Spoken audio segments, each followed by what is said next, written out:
فاسألوا أهل الذكر إن كنتم لا تعلمون.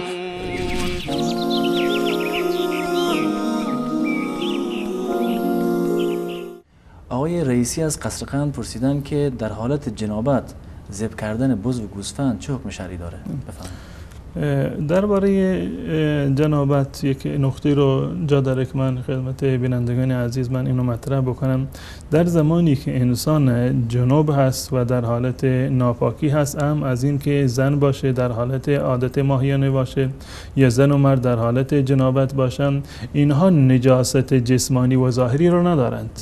یعنی نجاستی که هست یک نجاست معنوی و حکمی هست، به این معنی که این فرد اجازه نداره که نماز بخوند یا مثلا قرآن رو دست بزند، یا زنان در این صورت مثلا اجازه ندارند که مثلا روزه بگیرن. این حکمش فقط در این اندازه هست. نجاست ظاهری و نجاست جسمانی در واقع مترتب نمیشه بر جنابت. پس بنابراین انسان در حالت جنابت پاک است. این اتفاق افتاد که در یک روزی رسول الله صلی الله علیه و آله در یکی از کوچه های مدینه می رفتند، یکی از اصحاب رو ملاقات کردند. رسول الله صلی الله علیه و آله سلام کردند، اون صحابی جوابشون نداد. رفتند خونه، دوباره بعد از مدتی دوباره برگشتند، اومدن محضر رسول الله صلی الله علیه و آله و معذرت خواستند که رسول الله ببخشید من به خاطر این جواب شما رو ندادم که در حالت جنابت بودم. رسول الله فرمودند که سبحان الله، مؤمن نجس نمیشه، مؤمن در هر حال پاک هست و این نجاست یک نوع نجاست حکمی هست. یعنی در این زمان انسان اجازه نداره که نماز بخونه، به قرآن دست بزنه، یا زن در حالت عادت ماهیانه و نفاس نمیتونه روزه بگیره یا نماز بخونه. از نظر بدن و ظاهرش هیچ گونه نجاستی مترتب نمیشه و عرقش، لعاب دهانش و در واقع اینا کاملا پاک هستند و به هیچ عنوان نمیشود اینا رو حکم نجاست بر اینها صادر کرد.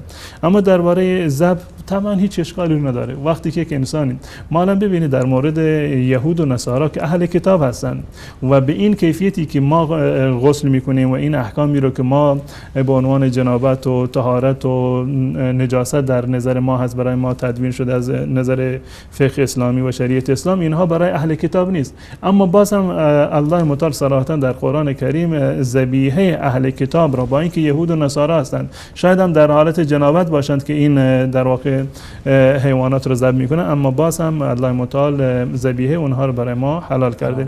پس بنابراین ذبیحه مسلمان به طریق اولا، اهم از این که زن باشه یا مرد باشه.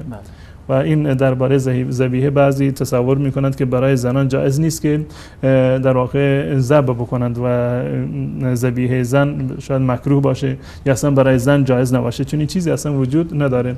و در روایتی هست که در زمان رسول الله صلی الله علیه و آله یک کنیزی گله رو داشتند و یکی از گوسفنداش در حال مرگ بود، برای چراک برده بودن و ایشون در اونجا حتی کاردی هم همراهش نبود. یک سنگی رو شکافت و قسمت تیزش رو برداشت و سر اون در واقع گوسفند رو برید.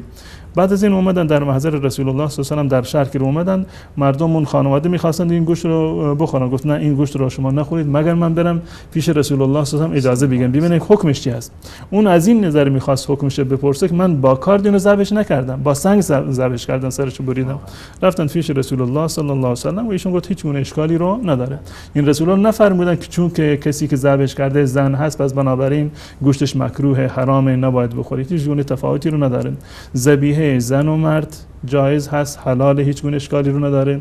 و همچنین ذبیحه یک جنابت هم چه زن باشه چه مرد باشه، در این حالت اگر ذبح بکنند حلال، هیچ گونه اشکالی رو نداره.